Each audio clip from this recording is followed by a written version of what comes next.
today's session on rethinking finance and economics. And I'm really pleased that I have Akanksha Khatri from the World Economic Forum with me today, who will give a short introduction to the session a bit later on. So Akanksha is the head of Nature Action Agenda for the World Economics Forum platform for global public goods. She has worked as a lead on government engagement for India and South Asia. And she's also has experience working at HT Media, the second largest media company in India. And she also holds a Bachelor of Arts from Jawaharlal Nehru University in India and a Master of Arts in International Affairs from Columbia University of USA. So thanks very much, Akanksha, for introducing the session. It's really nice having you here. Also, very warm welcome to today's panelists. First of all, Oliver Schalske. Thank you very much, Oliver, for joining us. Oliver is from Fishery Institute, and he is an environmental and business economist with experience in sustainability research, policy, and strategy consulting. He is responsible at Swiss Re for advancing and integrating biodiversity research into reinsurance, among other things. He's author of many well-quoted Swiss Re publications, most recent, The Biodiversity and Ecosystem Services, a Business Case for Reinsurance report, or Mind the Risk, a study which has assessed the natural catastrophe exposure for more than 600 urban areas. They're both very well worth reading. And Oliver, he studied economics in Germany and the USA, and then decided to actually do a PhD in environmental sciences in Zurich, and he remained in Switzerland ever since. Then a very warm welcome to Agustin Silvani from Conservation International. He heads the Conservation International's Conservation Finance Division. This division is dedicated to the development and financing of pioneering solutions for lasting change in environmental conservation. And he's been responsible for creating and executing innovative financial mechanisms to encourage more investment in conservation. And he's actually, prior to joining Conservation International, he's actually worked in the private sector, and there with the goal of using public-private finance to drive natural capital conservation and low-carbon development. So I'm very excited to hear from your experiences, Agustin. Then I'd like to welcome Kostas Tselenis from the Swiss Impact Office, where he's a managing partner and considered a pioneer senior investment expert that has helped shape the sustainability, finance, and impact investment in Europe. He's been managing global diversified impact portfolios with direct investments and funds within a circular economy context. Kostas has a long track record in investment banking, private equity, project finance, and fund management. And I'm very much looking forward to hearing about his new ideas of green investments and impact investments, keeping biodiversity conservation in mind.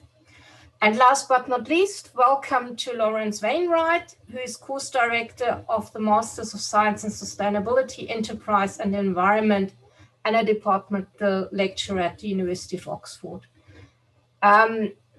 Lawrence is one of those interdisciplinary scholars. He's taught across several subject areas, including public health, sustainability, and corporate social responsibility.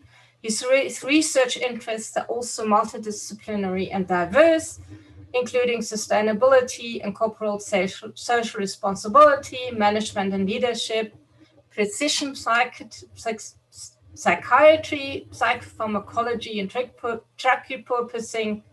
And he's also supporting university students with neurodevelopmental mood and anxiety disorders. He currently tries to understand how firms respond to NGO-produced guides, rankings, and lists, but also he's looking at the role of amphibians as a sentinel species. So I think also a very broad experience that he can draw from. And without further ado, I'm handing over to Akansha. Thanks very much. Cornelia, and thank you, Tealeaves and World Biodiversity Forum for inviting me and the World Economic Forum to kick off this very, very important session. I think just given where we are at in the world and also recognizing how many Indians are joining this session, I would be remiss if I did not acknowledge the distressing situation in India right now and so many other countries with the COVID pandemic. Literally nobody has remained untouched. And it is a sign of humanity's untenable relationship with this planet. And I believe that the time to reimagine this relationship with nature is now. We must reset how and what we incentivize. And yet it's surprising that our shift away from business as usual is painfully slow. In the next few minutes, what I would like to do is set the context for this panel discussion, where I'm delighted to be joined by some of the best minds addressing the biggest challenge facing humanity, which is to safeguard the very infrastructure that underpins our existence, nature. It is the balance of and between ecosystems and biodiversity that drives what we do, how we do, and how well we do that. So where is it that we stand today? In the past year, COVID has upended the life as we have known it. The lack of resilience in our economic, governmental, and societal structures has been stark and shocking. In 2020, the World Economic Forum released a new Nature Economy Report series, which looked at risks and opportunities. Risks that identified that more than half of the world's GDP is moderately or highly dependent on nature, and opportunities that identify that a nature-positive pathway can provide up to $10.1 trillion of business opportunity and create 395 million jobs by 2030. And yet we do not see us moving towards that nature-positive pathway with the urgency required to meet the challenge facing humanity. Because what is needed is a shift in our economic model away from resource dependency. Material productivity for some of us who are economic geeks is defined as GDP, which is relative to material and energy inputs, and surprisingly has stagnated since the turn of the century, which means any increase in economic growth we see today is tied to an equivalent increase in resource extraction. When I first saw that stat, I was surprised because we look everywhere around us and think that we are in the fourth industrial revolution, we are looking at the knowledge economy, and yet so much of our economic growth is tied to what we dig out of the earth. So the shift is continuing to be slow. Despite the shock that COVID gave us, according to an IMF study, the world has seen approximately $14 trillion of fiscal response to fight COVID. However, very little of this money is going to a green recovery. The world's leading economies have announced economic stimulus packages that will pump approximately $3.7 trillion directly into sectors that have a large and lasting impact on carbon emissions and nature. So think about agriculture, business as usual, industries, again, not decarbonized only, waste, energy, and transport. So what is it that will shock us to meet the challenge with the urgency and the scale of impact required? We will soon hear from Professor Partha Dasgupta, whose work has been seminal in this regard. In addition to recognizing the flaws in our current socioeconomic system, we must also soon move towards creating market-based mechanisms that incentivize climate resilient and nature-positive practices. This also provides an unprecedented opportunity to achieve equity and inclusive development. By valuing natural capital, we support the stewards of land and oceans who currently are also the most marginalized. Comprising less than 5% of the world's population, indigenous people and communities safeguard over 80% of the world's natural capital assets. Sadly enough, it is a public good that sustains our weather patterns, food security, water quality and access, and everything that counts towards actual quality of life. However, it doesn't show up on any of the balance sheets. And that's what we realized during COVID. What we needed was natural capital all around us.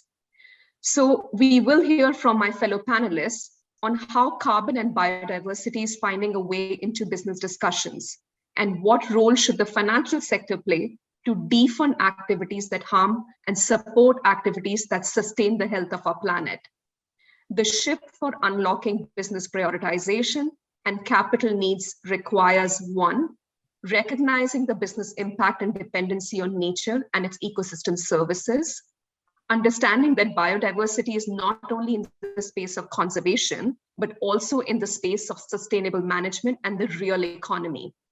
Second, including the environmental externalities. Some of the companies have done this through environmental P&L. I can think about Kering, Puma, and a couple of others. But there's also a movement now on something called TNFD, which is bringing more of a transparency for nature-related financial disclosures. Third is supporting via enabling environment, multiple forms of patient capital and concessional lending, which will make it easier to invest in projects on the ground. And lastly, in October of this year, nations will be coming together to agree on a post-2020 global biodiversity framework. So think about what was done in Paris in 2015 for climate will be done in Kunming, China this year for the next 10 years for biodiversity. But countries can agree upon targets. However, they can only be achieved when the businesses choose to mainstream it in all their operations and citizens imbibe it through their share of wallet spends. So with that said, I hope you are all as energized as I am and Cornelia is for this exciting panel. We will now move to a video message from Professor Partha Dasgupta, the author of the Economics of Biodiversity. Thank you. Good afternoon, and thank you very much for inviting me to speak today. In spring 2019, I was asked by the UK Treasury to lead an independent global review on the economics of biodiversity. And I submitted the review in early February this year. The remarks that follow are based on the review. Not so long ago, the economic questions requiring urgent attention could be studied by excluding nature from formal economic reasoning, because it made economic sense to focus on the accumulation of produced capital, roads, buildings, ports, machines, and human capital, health, education. And we could so confine our attention on these two categories of capital assets because the global economy was small. People were, on average, very poor, and nations needed to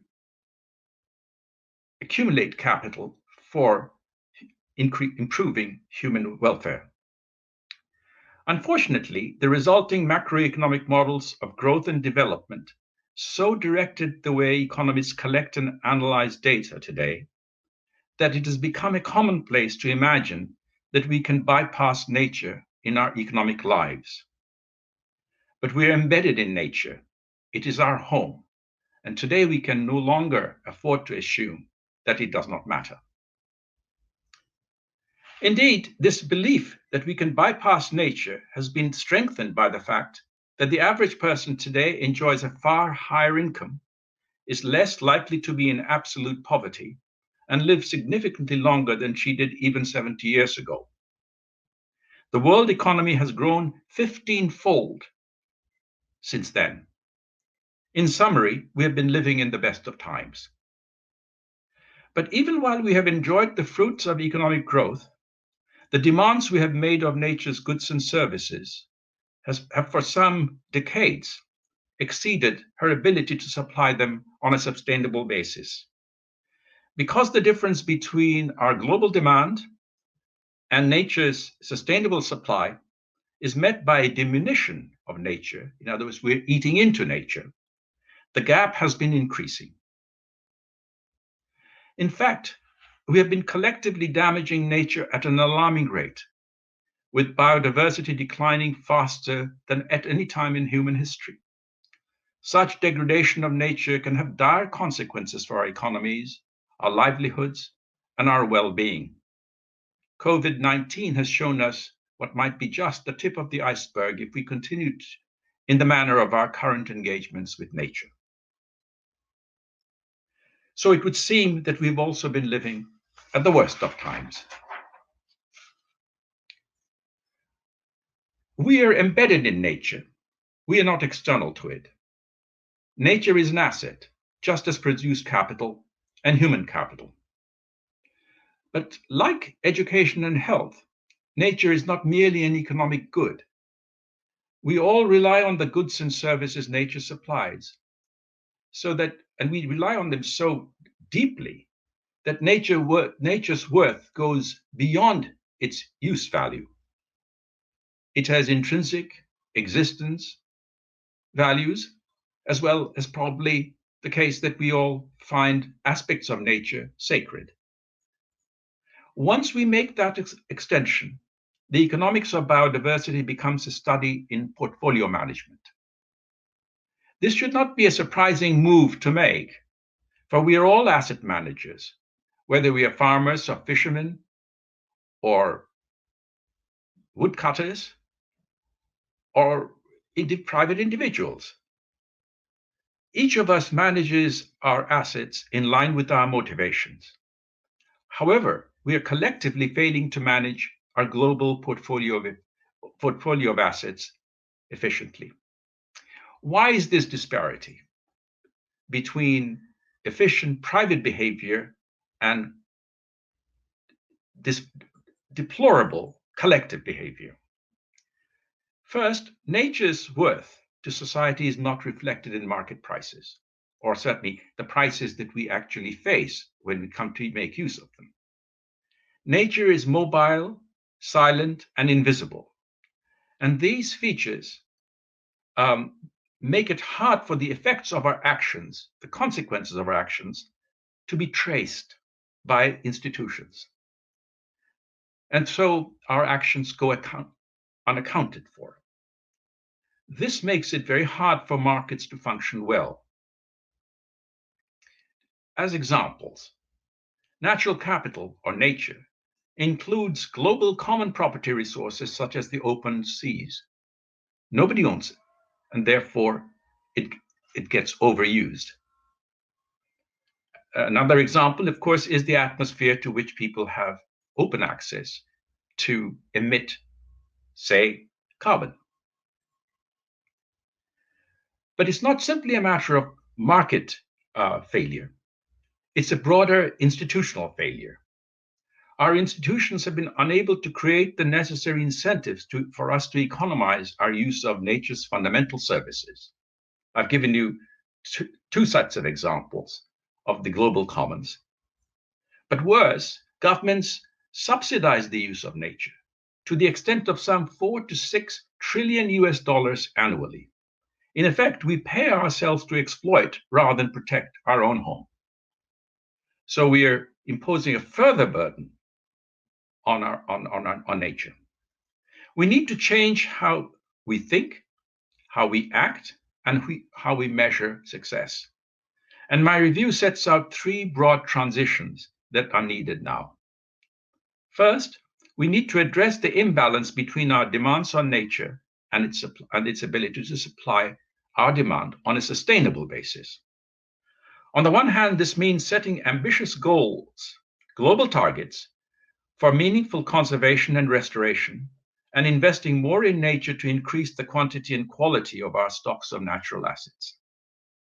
At the same time, it means reducing our global ecological footprints. Technological advances certainly have a role to play, but we cannot rely on technology alone. We also need to restructure our consumption and production patterns, accelerate the demographic transition, and account for impacts on nature along entire supply chains, from source to sink. Secondly, we need to change our measure of economic success. While GDP is indispensable in short-run macroeconomic analysis, It does not account for the depreciation of assets and is therefore wholly unsuitable for identifying how to develop sustainably. You could have growing GDP even while you're biting further and further into nature and reducing it, so that in the future, we are in jeopardy. Governments and businesses alike need to routinize natural capital accounting. This will serve as a critical step toward making inclusive wealth. And by that, I mean the sum of our produced human and natural capital, our key measure of success. Just as the private investor chooses her investment portfolio to maximize her personal wealth, government decision makers or public decision makers should allocate public investment so as to maximize the economy's inclusive wealth. Finally, we must transform our institutions, particularly our financial and education systems, to enable these changes to take place at a global scale. Both public and private financial actors have a role to play in reorienting financial flows towards enhancing our natural assets. And far more support is needed to improve awareness among businesses and financial institutions of their dependencies, impacts, and risks associated with the degradation of nature. If institutions are found to be able to increase the value of nature as faced by businesses, then of course they will economize on their use, even invest in expanding natural capital base. However, much of nature is silent and invisible, which means that it is very hard to track the consequences back, trace the consequences of our actions back to those actions, which means that institutions on their own cannot penalize us for misbehavior. Ultimately, we need each of us to be both judge and jury over our own actions. And this can only happen if we personally feel bad being injudicious in our personal, private activities when it comes to the use of nature. And we can only do that. That kind of feeling can only be nurtured if we develop an appreciation of nature and ultimately an affection for nature, which is one reason the review concludes by making an appeal to a transformation of our educational system so that nature studies are introduced from the earliest stages of our education and going right up to the tertiary stages. Small success stories from around the world show what is possible in these three types of transformation that I've just now suggested. They also demonstrate that the same ingenuity that has led us to make demands on nature that are so large, so damaging over such a short period, can be redeployed to bring about transformative change, perhaps even in just a short period of time. Our descendants deserve nothing less. Thank you. Wonderful. So thank you very much from afar to Professor Sir Partha Dasgupta for that welcome address. And this overview over his in-depth report on the economics of biodiversity, asking us on the one hand to rethink how we measure and define success, but also setting out how we should actually transform the way we do things, leads us very well into the first question. And I think I'm going to ask Lawrence to start off. How can we actually rethink the economic paradigm so that biodiversity is recognized as the foundation of sustainability, human well-being, and prosperity? So, thank you. Fantastic. Thanks so much for that question. And it's a real pleasure to be with all of you today, panelists and attendees alike. And to the attendees, I know that there's a huge number of events similar to this going on, which is in itself a fantastic sign. And we're really grateful that you've come along today. So thank you for being a part of the conversation. Now, look, you've asked $1 million question, and if I could give you a neat little answer to that, it would probably wrap up the event and we'd all be done. But I think about this one a lot, and my point of inspiration, to be honest, comes from the vivarium behind me. I've got my beautiful white tree frogs there, and they may in fact start spontaneously croaking during the call, and if they do, my apologies, but they want to be part of the discussion. The way we think about nature and the way we frame nature, as you allude to, it has to fundamentally change. And these three circles we see so often with society and the environments and the economy, we have them in many cases in the wrong order. We need to understand that we are not above nature, we are part of it. Now, today, of course, we're talking about finance, economics, business as being a huge part of the problem, but paradoxically also part of the solution. It's about realizing that we have a hill to avoid, a stick, but we also have a carrot to strive towards. We can figure this out. We can find a better way of working with nature rather than working against it. One of the themes I'm going to talk about a little bit today is this idea of our identity as a consumer and how we need to untangle this before we can start addressing the problem. We're using too much stuff. We can say business is making too much stuff, but we're using it too. I mean, the little package arrives in the mailbox. We get a nice little rush of dopamine. We tear it open. The little plastic thing goes on the shelf and we don't look at it again. And this cycle of consumption is, in my mind, a huge part of this. And we have to address the underlying philosophical and psychological underpinnings behind that. So I'll stop rambling there and throw to my esteemed colleagues. But those are my opening remarks. Okay. Thanks very much, Lawrence. And yes, those little packages that keep arriving, and especially now we all are a little stressed out by this pandemic, stuck at home, you really feel you need a little bit of more dopamine and pick-me-ups, etc. Maybe I can hand over to Oliver as well to answer this question, to think about, yes, the rethinking from SU. Exactly. Hi, Cornelia, and many thanks for the kind invitation, and also many thanks for the audience, 70 plus people that you are with us. So it's a pleasure to have a chance to express our thoughts and talk to you. And maybe the first one is more from a business perspective. I think that businesses, if they have the resources, they should really be informed about the state of biodiversity and ecosystem services, to know what is at stake, to exclude negative activities that they might have to the extent possible, and to enable positive activities. And I think the Dasgupta report rightly points out that economics, now I'm speaking as an economist, for too long was focusing on a two-factor model, which is labor and capital, substituting each other against, and didn't factor in, as it was soil, now we would say natural resources. It did take nature in a way for free and not integrating negative external effect, right?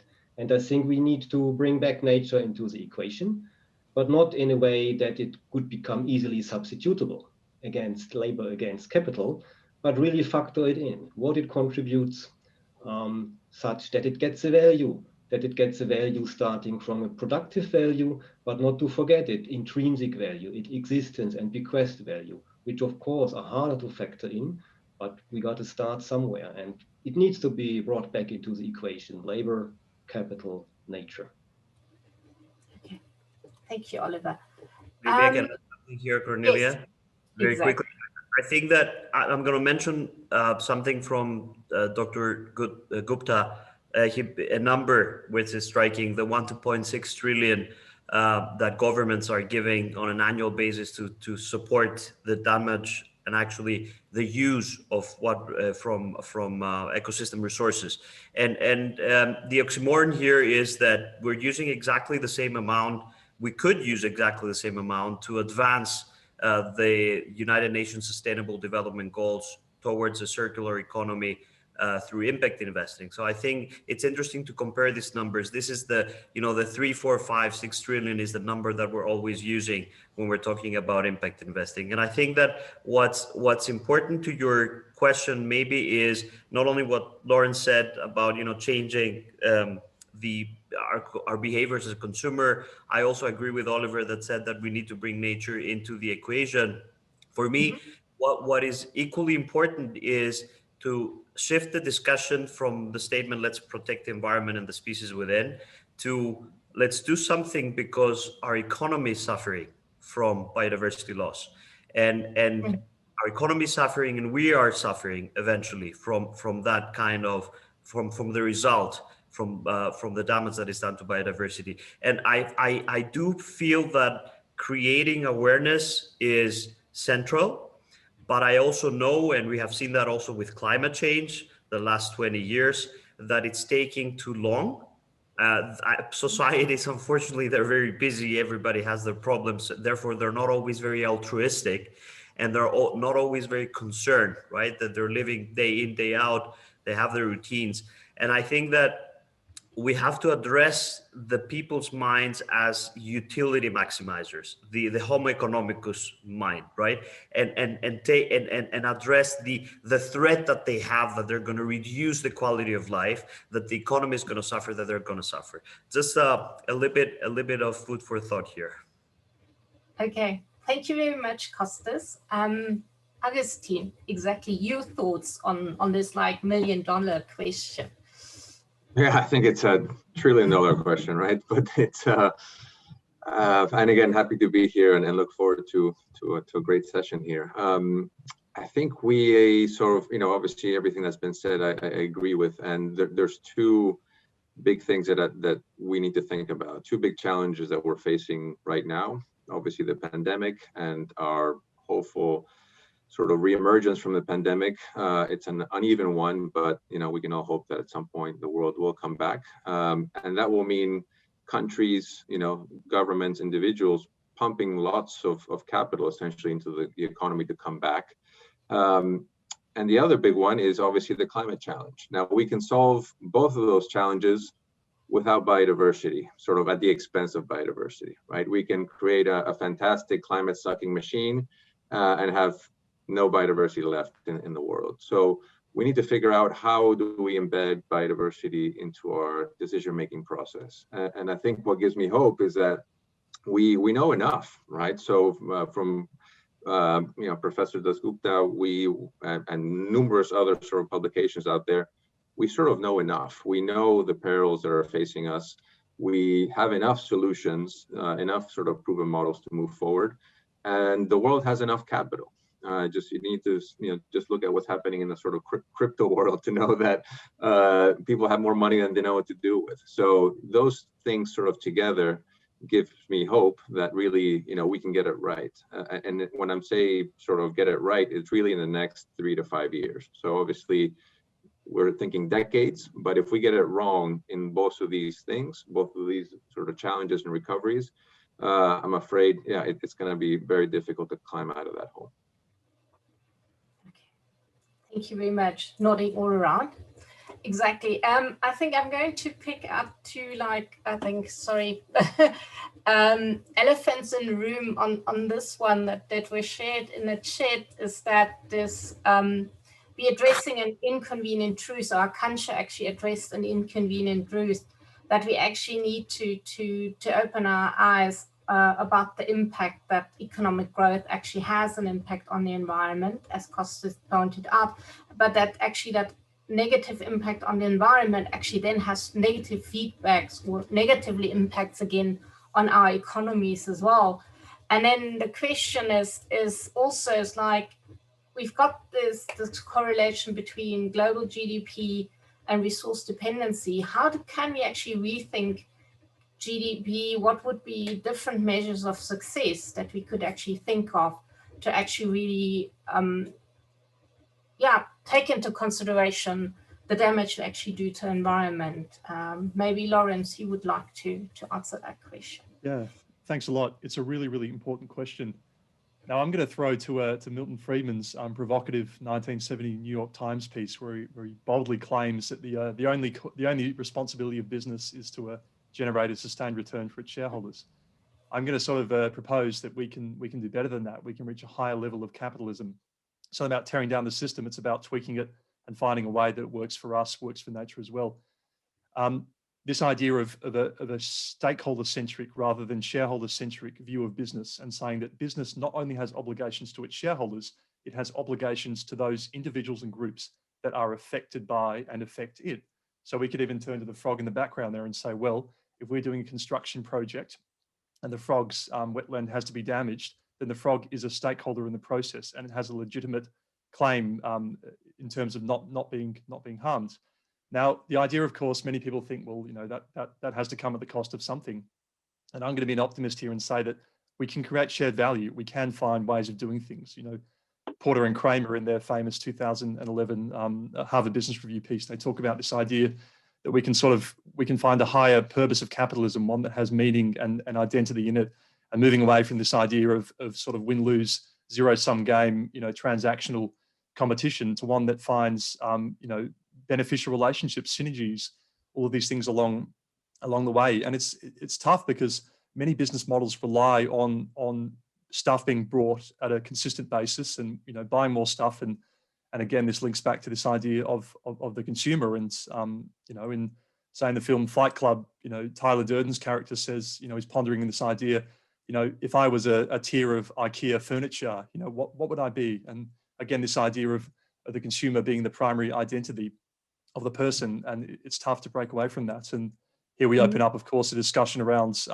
whether we need to have green growth or whether we even need to have degrowth and reduce the size of our economies. That's a big question as well. So yeah, there's a couple of thoughts there. I think the main one really is this idea of business and what its obligation is, and how we might find ways of improving its purpose.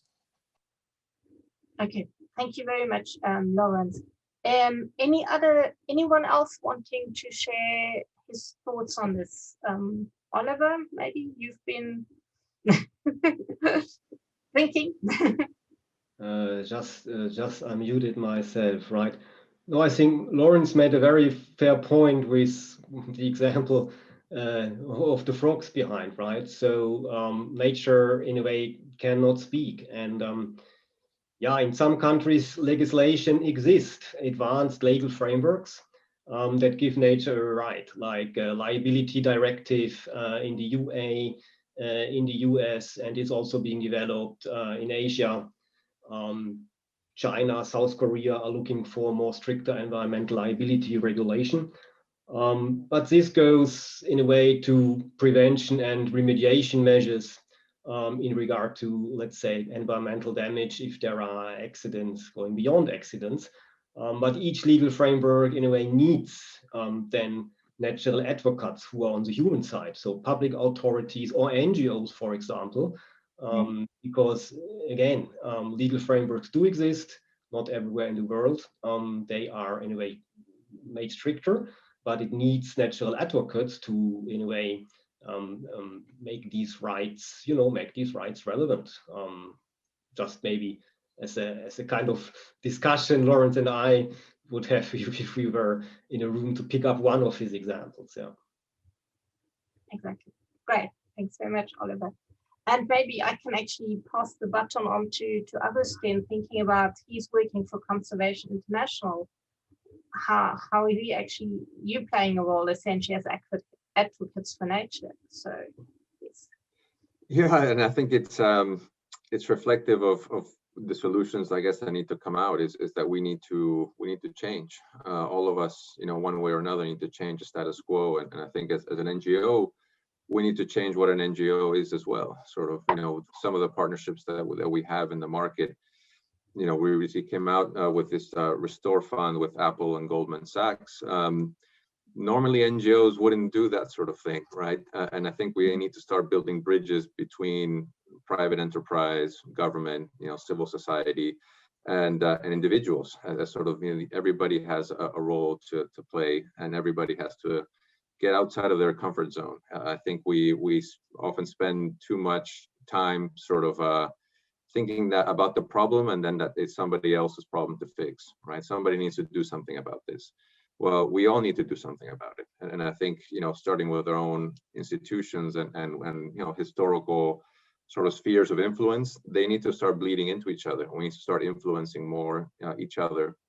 And we see our role as sort of giving nature that voice, right? So if we do help set up these investment funds or investment mechanisms, we are there to represent nature. Essentially, we're giving nature a seat at the table. At least we're sort of trying to play that role, and I think that can happen more and more in every sort of space, whether it's government, regulatory, or just a champion within a private enterprise. I think that somebody has to take on that mantle of nature speak. Very much. Thanks very much, Augustin. And that actually leads me straight to question to Costas, actually thinking about the opportunities that exist to channel financial investments towards activities that protect biodiversity or restore nature. And thinking about the partnerships, and Costas, I think you've got experience there, or you're thinking about this a lot, so please. Yes, thank you. And I feel a little bit more comfortable this year. I have to be very honest, Cornelia. It's a pleasure to be at the second World Biodiversity Forum. The first one was a couple of weeks before the lockdown, actually, in Davos, and we made it. And I feel that the reason I'm saying that I really enjoyed it. It was a wonderful experience. But I felt that I was probably the only real investment person, finance person there. Fantastic people, scientists from all over the world. It was amazing. But we need the scientists, right? And we need the research. But I feel that the opportunities that we can create, right, that we don't have them yet, but we can create them, or they're ongoing, do relate to developing investment strategies that can address the problem. And this is where we're coming in. If we see the problem, right, as a whole, and put it on three different levels. First we have the policies and the regulation that we mentioned, right, in order to mitigate the problem and hope that this will provide a solution. Then we have the reactive approach to the damage already done, and there is where the finance world is starting coming in. And this is what we call the project finance, asset finance approach. I've done reforestation in the past in Panama with Andreas Hecke and Futuro Forestal. Conservation International has jump-started some fantastic initiatives in the past with Althelia, and they still do in this direction. And then there is also another way to address the problem by looking at the threats. So what actually creates biodiversity loss, right? Where are the threats? What triggers biodiversity loss? And this is where we are working today. We're trying to develop impact investing strategies to address the problem. And the problem is pollution, climate change, we said it before, it's mass agriculture, etc. And the way that we're trying to do this, and this is what we're exploring right now, is to find the technologies, the products, the innovative solutions that can actually address the problems. The most, the best example is alternatives to plastic, right? Or sustainable agriculture, vertical agriculture, technologies that are producing sustainable materials. So in the responsible production and consumption space, what can we change there? What can we replace? And again, we have that amazing opportunity with impact investing. I'm now 20 years in sustainability and impact investing since Good Energy's times 20 years back, where we did climate change investments, again through technologies back then with Sven Hansen and Marcel Brenningmeier. And we have the same challenge right now with biodiversity. So we need to focus and see in what kind of innovation and technologies we can invest today to address the threats and the triggers of biodiversity loss. And I think that this is why we need to think. And when we are starting using the tools of capitalism, I say, so we are developing strategies that can actually generate positive returns, then it's the point where the global investment community will start listening to us. And this is the point where we can actually attract the necessary capital that is needed to do exactly this. So 5 and 10 years ago, we were struggling as impact experts. We were struggling to find the right investments, to find scalable investments. We were struggling to find the right solutions to generate profits and returns out of this.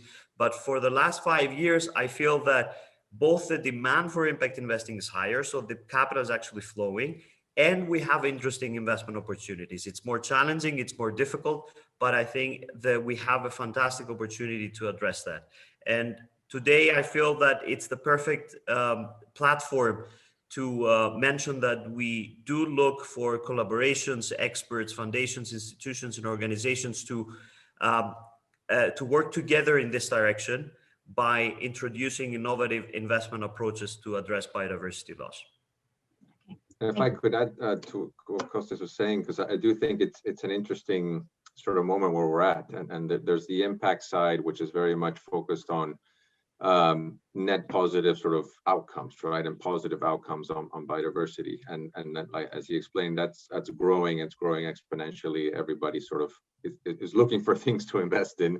That's sort of the biggest challenge right now. But there's the other side, which is aimed at starving, sort of the industries and companies that rely on, whose business models really rely on trashing nature, right? So it's taking I guess a lesson learned from what's been happening in climate and fossil fuel industries that's now being applied to biodiversity and nature at large. So I think these two forces of starving those industries that need capital that depend on trashing nature, while giving an alternative to that capital, right? So if there's divestment, what is it reinvesting in? And we want to see that transfer of capital going from one side to the other. And we see it in real time, but scaling it quickly enough, I think, is a challenge that we all have. Okay, thank you. Oliver, yes. And maybe I'd like to add also to Augustine and Kostis. Kostis rightly pointing to the role of investment in financial services. And of course, I have the head of Swiss reinsurance here. So insurance is, let's say, the other part of financial services, the insurance services, and can play a crucial role in enabling by joining planning earlier and by enabling nature-based insurance solutions. So insurance can de-risk and help attract private investment. And since I have seen in the participant list that we have a colleague from Briscoe here, I'd like to point to the Risco example. Risco is a restoration insurance service company in the Philippines. It's a social enterprise. And Risco tries to create new revenue streams for mangrove conservation and restoration by incorporating the risk reduction value that mangrove has into insurance products, and try also to monetize the climate mitigation value of mangroves. If you invest in mangroves, build mangroves through blue carbon credits. And it's in a way very similar like in nature insurance solution that Nature Conservancy has done with Swiss Re in Mexico, where the coral reef is protected. And while Kostis was in Davos, I recall we were in the same session, and I have presented that coral reef example. True. That the force of nature, coral reef, if they are intact, they can really reduce the power of a storm surge, such that if the wave hits the coast, the property is better protected. And Risco, in a way, builds the analogy, is supported by our foundation. It's in the Philippines, and it's very exciting. These new things that are, let's say, emerging within the current economic system, of course. Can I just jump in there really quickly and say that the mangrove one is such a brilliant idea, and it really gets me excited hearing about this. I mean, all of you know far better than I that mangroves in an ecological sense are so critically important. They're where many fish come to breed, and if we trash them, we do so to our own detriment.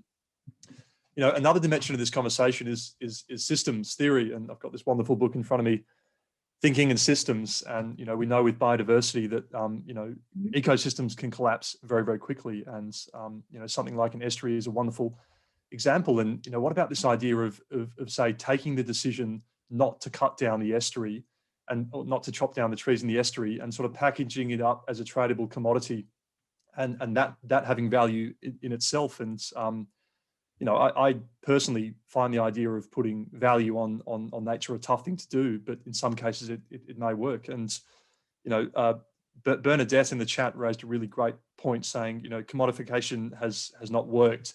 A paradigm shift is necessary first, and I think that's a really powerful point as well. Maybe the paradigm shift is a prelude to that happening. So yeah, it's an exciting discussion. Yes. Great, thank you very much. And I think there's one point that I'd like to pick up from the chat as well, is that pointing them to the need to actually to collaborate. So supporting those big collaborations. There's this example that Cameron has shared on freshwater ecosystems. They benefit from direct funding and impact reversal. And you actually need to build partnerships with industry partners, NGOs, government, and community members to actually really make a difference and initiate that change. And there's also there are further examples further down in the thread as well, or we've got yes, and Francesca actually pointing out that a lot of investment still thinks in terms of sustainability. It's reducing CO2 and saving paper, if we like highlight it that way. But it's actually, we need to guide people what actually does it really mean to be sustainable and what are actually the multifacets of that. Yes, coming back to, I think, that impact we actually have on the environment. How can we actually account for and trace the impacts of our economic activities on biodiversity and ecosystems? And as Professor Gupta mentioned as well, we actually need to internalize these costs into our accounting systems. So Oliver, maybe you want to speak to this a little bit, and also thinking about the alternative measures of success or growth. Yeah, I mean, maybe I bring one or two concrete examples on damage assessment, impact assessment, and then a more general comment. So if you look at that from an insurance view, from the underwriting perspective, we see that damages, negative impact are expected to materialize over time. So for example, you look at erosion control on the property side of a business, that then you cover storm surges, floods, and landslides. And coastal and riverboarding forests like mangroves, they provide key erosion protection. So the roots build a natural bulwark against waves, and they can store the water in case of heavy rainfalls. And in areas where the forests have disappeared, see this in many areas of the world, landslides are more frequent, and the storm surges can move further inland, causing property losses that then are covered by insurance. And another example is the casualty example, right? And casualty, these are, let's say, sudden accidental environmental pollution, let's say, yeah, like explosion or whatever, if you have chemical factory. So it's not gradual, it's not pre-existing contamination. There, with environmental liability laws, it needs to be analyzed. What are the hazards for the insured activity, for the environmental compartments of soil, water, and air? How likely is such an activity to trigger a release? And if that would happen, right? And what is the damage then in respect to restoration costs? That's on restoration then. And that's kind of quantitative expected impact assessment. But I think here, and that's more the general example, yeah, there are in a way very good lists out, like from the IUCN, from the IPBES, that point all to these negative drivers that lead to a loss of biodiversity or lead to a loss of ecosystem services. And in line of the fact that the Akanksha met in the beginning, the Task Force on Nature-related Disclosure, which we support as a firm, and we think it should be very close to the Task Force on Climate disclosure, like Augustine said in the beginning. We have really these two examples, climate and nature, cannot solve without each other. And if you solve climate, you have to respect that you need to make sure biodiversity is still existing.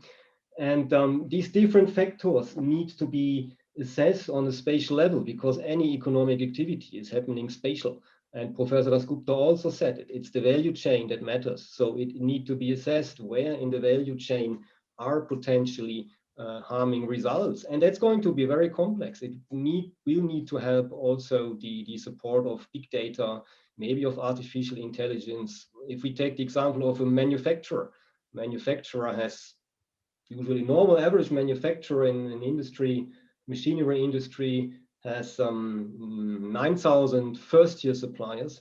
and 40,000 second-tier suppliers. And you need to know then for all the suppliers, if you are that manufacturer, where are positive, potential negative impacts. And there is a lot of work potentially to be assessed and done in conjunction with partners and stakeholders. If I can pick up on the value kind of issue, because I think it was mentioned before, I think you mentioned, Lawrence, that there, in some sectors, there's a hesitancy and a reluctance, right, to value nature. And I think with you know, for good reasons, right? If you look at the history, especially in the tropics and sort of indigenous groups, once something that was seemingly not valuable became valuable, then you know, everybody rushed in and grabbed it. And you can see that in rubber and latex and oil, things that were worth nothing in theory, at some point were valuable and had really deep consequences. So I think that is the fear, right? That if you value it, you can price it. If you can price it, you can trade it. And so hand in hand with the sort of economics of valuing it and the science behind it has to be this, you know, sort of rights and respect and guardrails that are set up to enable the right sort of investment and to make sure that the ones that are benefiting are the actual rights holders and the ones that have been safeguarding these treasures for so long. Okay, thank you, Agustin. Lawrence or Costas, do you want to respond to this as well? Yes. Sure. I mean, at this stage, I'd like to just throw out a practical example of something that that doesn't work perfectly, but it works pretty well. Take something like the Marine Stewardship Council, a certification scheme given to seafood. So the idea there really is that there's sort of third-party assurance that the seafood has been caught in a way that is sustainable based on the best available science that we have. And consumers are in many cases happy to pay a price premium for the product when they see the blue MSC tick on the side. Businesses can make money by charging more for it. So it's a win-win all round, and it's very easy to attack schemes like this, as was done in, say, the Netflix documentary, which I think was an incredibly lazy critique, by the way. Say, oh well, it's not perfect, therefore it's not good. Well, my belief is that we need to accept that we can't go from nothing to perfect. There has to be an intermediary along the way. Something like the MSC is far from perfect, but it's a start, and it's a good start. It's a way of incentivizing business to change their behavior. It's a way of incentivizing consumers to change their behavior, and it's a way of actually getting giving nature a fair go. And again, this idea that it's very easy to sit here and say, well, that's outrageous, then they're not doing the right thing, and how dare you? You've got 99% of the way there, but the 1%'s not there. I think it's better to say, well, look at this organization. They're having a go. They're not perfect, but they're working in the right direction. Good for them. Thank you. Yes, Costa. Yeah, just very quickly, Cornelia, I think that measurement is a big word here. In whatever we do, whatever approach we have, it's really important that we can quantify something, and this is where the challenging exercise also starts. So if we try to promote, improve, and share knowledge, first of all, right, to develop measurement approaches to assess the impact of the various industries and businesses on biodiversity, I think that would be a good start. And there are some initiatives out there already: corporate biodiversity footprint for financial institutions, etc. And it is the exercise is challenging, but I think it's worth the effort. We were dealing with other themes, with other impact goals in the past. In the impact community, measurement is a big discussion, and it's an ongoing discussion, and we're improving that every other year. But I think that it has offered that kind of visibility that it's necessary and needed, so that again we can pipeline more capital into the right direction. We can go sector by sector, for example, when it comes to biodiversity damage, right?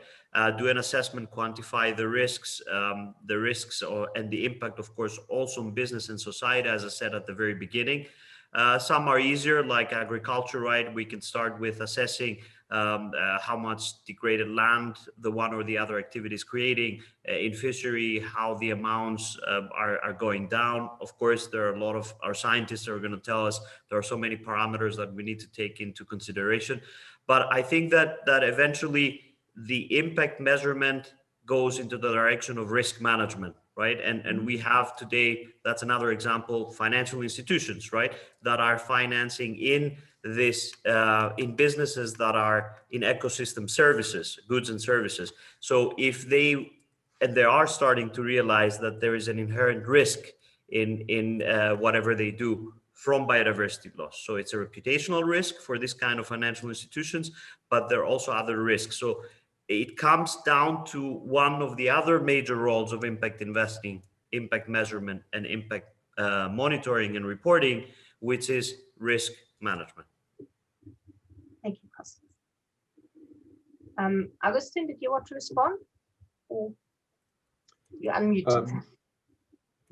No, I mean, I'm happy to, but No, then I would actually, there's a lot of, again, monitoring the chat and the QA and my questions at the same time. There's a lot of discussion going on around investment, and actually there is this like, if you invest, you want returns.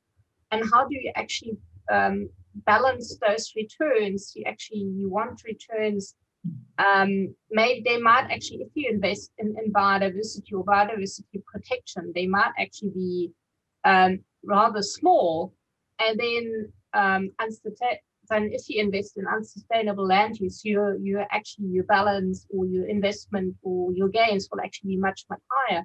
How can you actually balance that out, and how do you actually then factor in the damage done to the environment, and how can you actually capture the risks and impacts on biodiversity? I think there's something that we need to think about here as well, as that balancing between, we want returns on investments, but that damage we do to the environment. So who would like to try and respond to this or share thoughts on this? Well, sorry, go for it. No, go ahead. I'll go after you. No worries. I'll just quickly link this back to the point around the purpose of business, and I'll throw a question to you, the audience. And by the way, I mean, these questions in the chat are just so thoughtful and brilliant, and I think it's a really optimistic sign that people are actually asking these questions now, and I really thank you for being part of the discussion. Look, the shareholder v stakeholder view of business, and I'll throw the question to you. Is the purpose of business to do net good? Is it to break even, so it has to offset its harms by doing good? Is it okay for a business to do net harm? What about a tobacco company? If they give millions and millions of dollars to biodiversity restoration, is that okay? Because their product inherently is doing great harm to society. So these questions are not black and white, and there's a lot of philosophical and moral dimensions to them as well, I think. And it's really important to be thinking that this isn't just as clear cut as saying yes or no. It's about seeing all the shades of grey in the middle. So go for it, August. Yeah, I know it's tricky. I mean, that's sort of what I was going to say as well, that it is a spectrum. When you talk about returns, it's sort of what kind of returns are you talking about? And everybody on the chat too, hopefully you have a bank account. What would be your expectation, right? Would you put your money into a business that would give you lower returns, but for positive biodiversity outcome? I think we need to evolve the conversation too. I mean, I believe in a future where you don't have to choose, where protecting biodiversity and having regenerative business models will be the winners, right? So you want to be investing in those companies, you want to be investing in those, frankly, those societies that they're investing in their natural capital.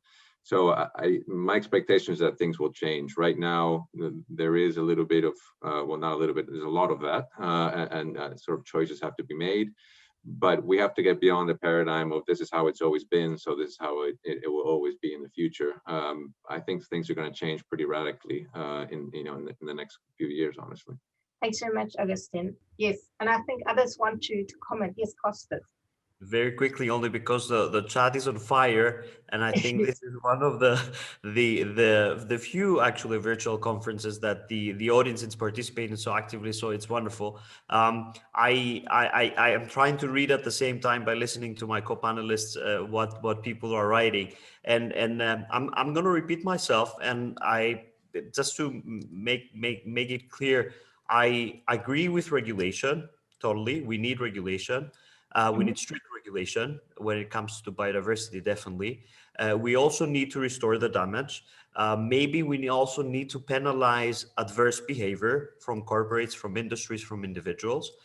But believe me when I say that, the only way that we can actually solve the problem the quickest possible is to create incentives. So when it is attractive, Oliver said it a little bit, to be a responsible consumer for whatever reasons, then it's where we are seeing the change, right? When it is attractive to invest in a sustainable company as opposed to a company that is damaging the environment, then it's happening quicker, and then it's happening in a better way, and the result is 10 times higher. So this is the very idea when I was mentioning before, how can we find these technologies that are going to replace what's out there? It's going to be affordable. It's going to be return oriented for the investors. It's going to be affordable for the consumers. Somebody mentioned in the chat, we should increase the prices of the goods to reflect the damage that it's done in nature. Yes, we can try that, but I don't think that it's going to have the same success compared to a strategy to put in front of the consumer alternatives that are actually not only protecting the environment and biodiversity, but actually are also promoting the environment and biodiversity. And it might sound very, very nice what I'm saying right now, but I feel that we have enough track record right now in the last 15 years from doing impact investments and actually solving global environmental and social problems that we can sit here today and tell you, yes, it is possible. So think it as an incentive rather than as penalizing, regulating, deteriorating, and which we also need, I'm repeating myself as well, in parallel at the same time. And just to add on that, I mean, you said it also in the beginning. Of course, it is a bit, let's say, an utilitarian perspective. But yeah, we are humans. So IPBES brought that with nature contributions to people. If we look at provisional ecosystem services, regulated ecosystem services, or the supportive ones, they have a certain tendency to an utilitarian perspective. But if we then take into account what Professor Dasgupta said in the beginning, and Lawrence also framed it, that the economy is in a way embedded, and we need to follow the sustainability development goals, and life on land and life below water underpin each other's sustainability goal. Of course, we need to manage the conflicts as they are between sustainability goals. Like there are conflicts in the economy that you will struggle to have at the same time, no inflation, full employment, export, import, all right, price stability. You never get these things at the same time. And it's the same as the sustainability development goals, right? But at the end, not to start with this utilitarian perspective, which is basic for us, never forgetting the point of view that we have the cultural, the religious, spiritual values, not just for the indigenous people, also for us. The frogs to Lawrence have a value. The guinea pigs of my daughter, they have a value to my daughter. It's not the price at the market. They have an intrinsic value. They bring fun, they bring happiness. And with the tendency to go from, let's say, net zero on climate, net zero on nature, to go climate positive, nature positive, this is at the end let's say is the roadmap to go. Thanks very much, Oliver. And I'd like to give the floor to Lawrence to actually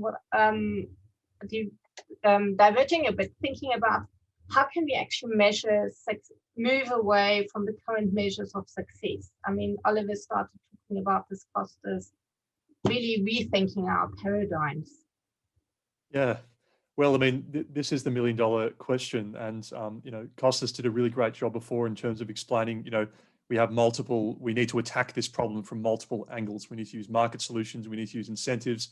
We need to have regulation, and we need to attack it from multiple levels: the individual, the local community, the city, the nation state, the region, whatever the case is. So we need to really go all out and fight this thing, and realize that it's not going to be one thing; it's going to be multiple things. But to the reframing question, to this question of the values that underlie our conceptualization of the relationship between business, society, and the natural world. I mean, I think we need to have leadership, and that's a really easy thing to say, but I think there is now a growing evidence base that there are better and worse ways of getting people to reframe the way that they're thinking about themselves and about the world. And if we look to the Nordics, the Nordic region of the world is a region that has actually progressed pretty far with this stuff. They're not perfect, but they're, say, a lot better than the UK or the US. If we look to Sweden or Norway or Denmark, how they run their, Finland and Iceland as well, how they run their societies, and this idea of there being,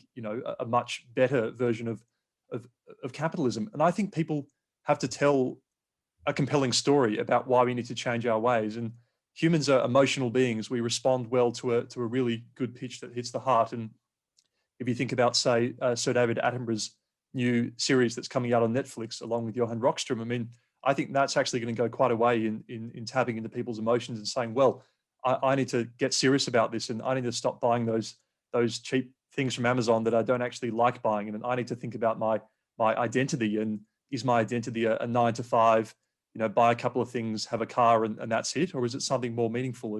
And that's a big question to ask. But for me, that really is the crux of it. So. Exactly.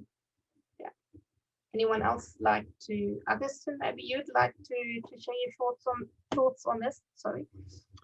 Yeah, I mean, I think if I had the answer, I would share it, right? But I don't think anybody here on this panel or on the chat has the answer, because there's no one answer. There's multiple things, multiple answers, and there's a lot more risk to inaction, to not trying things, than to kind of deploying imperfect solutions. So it's fine to nitpick, like Lawrence was saying about MSC. I think you can do that about everything, honestly, but nobody thinks about inaction, which is the status quo, right?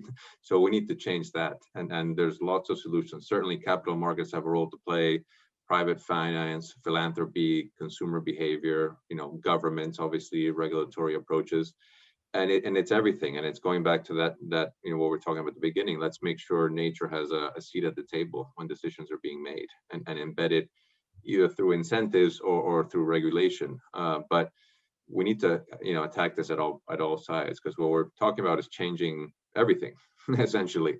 And it sounds sort of daunting, but what gives me hope is that whenever people are given the choice, I think people choose nature. That's been my experience. If there's sort of no cost or minimal cost, people will choose nature. You see that in the carbon markets, where, again, an imperfect solution, but people and sort of companies prefer offsets or carbon projects that are nature related and that benefit biodiversity and nature.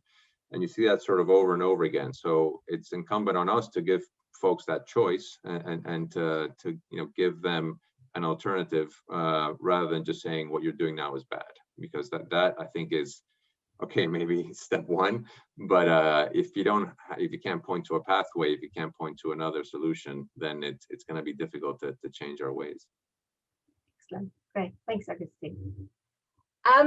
We're actually slowly getting to the end of the session, and maybe I can actually invite each of you to actually give a short final statement on your thoughts and suggested, way forward. And I'm actually looking very much forward to continuing this discussion that we're having in the chat on the LinkedIn group, and then maybe most probably at the next World Biodiversity Forum.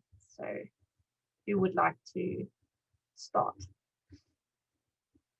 Maybe Kostas, can I invite you to share some final thoughts? Thank you, Yvonne. I'm still trying to continue the discussion in the chat. And maybe I think there's final thoughts. I think that we are all a little bit skeptical on what lies ahead, right? I think we are a little bit not necessarily very optimistic on how the problem will be solved, if it's going to be solved, and probably if it's going to be solved in time. A lot of our attendees have also mentioned that in the chat. I am a little bit more optimistic. I'm usually very optimistic, but we have seen also I'm now 20 years in the sustainability and impact investing field. When I also started, it was an inexistent market. There was no investment market at all. There were no experts. The banks, with some few exceptions of Triodos Bank, for example, were not necessarily financing sustainability or related projects.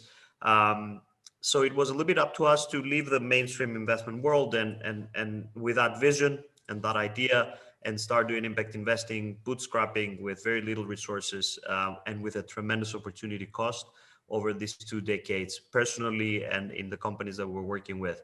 Now, I am optimistic because I've seen the development over the last 20 years. What we have managed to achieve with sustainability investments, what we have managed to achieve in addressing the climate change problem to a very large degree. I will remind you that when we first did 20 years back investments in solar technologies, with the idea to facilitate the transition from fossil fuels to renewable energy infrastructure, there was practically no renewable energy infrastructure market. And what do we see today is that solar and wind are mainstream. Everybody's doing them. There's literally no pension fund, no insurance that's not doing, no retail investor that is not in the one or the other way exposed to that. And of course, there's a big discussion about how we're recycling the panels. I'm sure our attendees are going to mention that in the chat as well. But we are getting there. We are reaching energy generation from renewable sources that we would never have imagined, not 50 years ago, 15 years ago. So I'm very optimistic that we are going to be able to find the solutions to address the biodiversity loss. The fear is here if we're going to do it on time, because climate change is reversible to a very large degree. Biodiversity in some cases might not be. So this is the challenge, the time aspect and the challenge that we have right now. But overall, I'm very optimistic. Thank you, Kostas. Oliver, would you like to go next? Thank you, Kostas. Thanks. I'm medium optimistic. And also Professor Das Gupta said it. It's important to further throw the seeds with education. On the other hand, education takes 20 years. And I think, as Augustin pointed it out, we cannot wait 20 years. We cannot. So I mean, it's good to be, let's say, concerned. It's better to be informed, but best is to take action. So crystal clear, best is to take action, and action is, increase any information. There is so much where science can contribute, like identifying ecosystem service tipping points where science is not clear. These are multi-year postdoc programs. Better identify and monitor the state of ecosystem services steadily and regularly, and inform businesses, inform governments, inform any kind of stakeholder, because science has this credibility, that's clear. We are completely scientific driven in our models, but then make use of the existing system, to enable any kind of solutions that, uses nature for the better. Thank you very much, Oliver. Maybe Agustin, you would like to go next? Yeah, and just to echo what's been said in the chat, it's a great panel and a great active chat. I think we need more of these discussions to move the agenda forward. And I'm certainly an optimist. It's a lot more fun to be an optimist, first of all. So that's one reason to be that way. But if I have to focus on two things, so I'll sort of, in terms of watch this space for biodiversity, there's going to be a lot of sovereign debt coming to the market soon, right? A lot of countries are in fiscal trouble and post-pandemic or during the pandemic.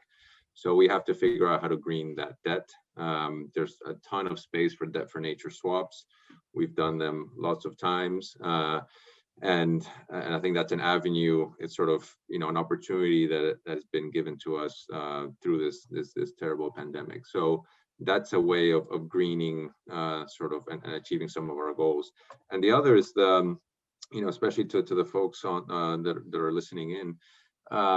If you're an environmental professional, don't think that you have to work at an NGO or an environmental kind of firm. If you're a finance professional, don't think that you have to work at a bank. I'm a finance professional working in a conservation NGO, right? So we need this sort of change, and we need folks to be taking ideas from other sectors and breaking down silos. And one way to do that is just through your career path, your passion for nature. Make sure that gets embedded in other places. So I would encourage people to look beyond their sort of usual suspects to get it done.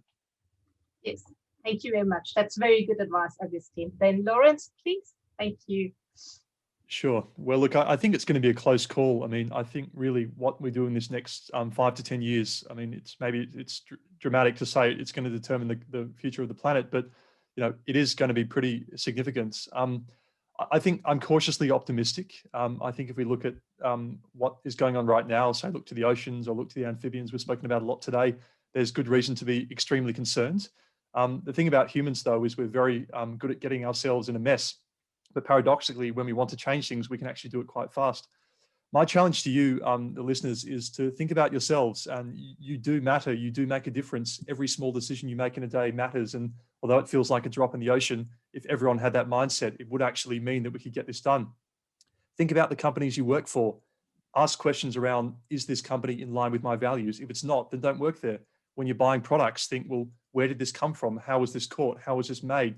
Were the people paid a fair wage? Do I want to be a part of this story? And if you don't, say, well, that's it. I don't want to have anything to do with this anymore. So your small decisions do matter. Put pressure on companies. If you see something you don't like, write them a letter and say, hey, I don't think that's good enough. That being said, realize that it is okay for businesses to be moving in the right direction and not be perfect yet.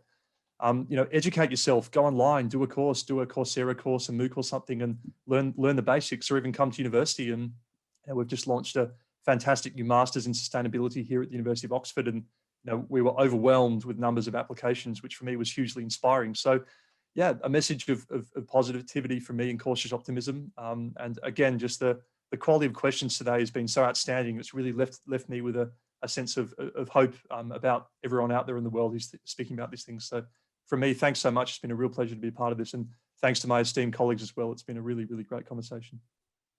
Yes, thank you very much. I really enjoyed the discussion today as well. And it's like, the chat's been on fire. There's so much going on there.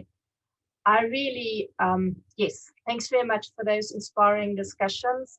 Yes, I'm also kind of optimistic and hoping that we get ourselves out of this mess. We all need to work on that, absolutely. And we need to put pressure on companies and governance to actually make that change. So thank you very much all for your contributions, for your questions. I invite you to join the LinkedIn group. Discussions will continue there.